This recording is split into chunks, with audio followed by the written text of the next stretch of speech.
नाशिक महानगरपालिकेच्या वतीने गुरुवार दिनांक 26 जून 2025 रोजी सकाळी 11 वाजता राजश्री शाहू महाराज जयंती तसेच जागतिक अंमली पदार्थ विरोधी दिनाचं औचित्य साधून विशेष कार्यक्रमाचे आयोजन करण्यात आलं। मनपा मुख्यालयातील राजीव गांधी भवनमध्ये झालेल्या या कार्यक्रमात उपायुक्त प्रशासन लक्ष्मीकांत साताळकर, नितीन पवार, वैद्यकीय आरोग्य अधिकारी डॉक्टर तानाजी चव्हाण यांच्या हस्ते राजश्री शाहू महाराज यांच्या प्रतिमेस पुष्पहार अर्पण करून अभिवादन करण्यात आले।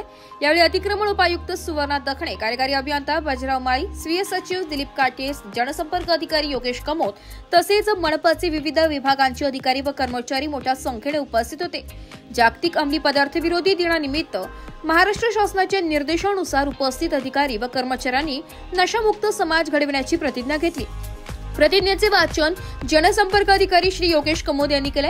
नाशिक महानगरपालिकेच्या वतीने पुढील काळातही समाज सुधारणेसाठी युवकांना नशेपासून दूर ठेवण्यासाठी जनजागृतीपर उपक्रम राबविले जाणार असून यासाठी सातत्याने प्रयत्न केले जातील असे यावेळी सांगण्यात आले। ब्युरो रिपोर्ट, नाशिक लोकशाही न्यूज, नाशिक।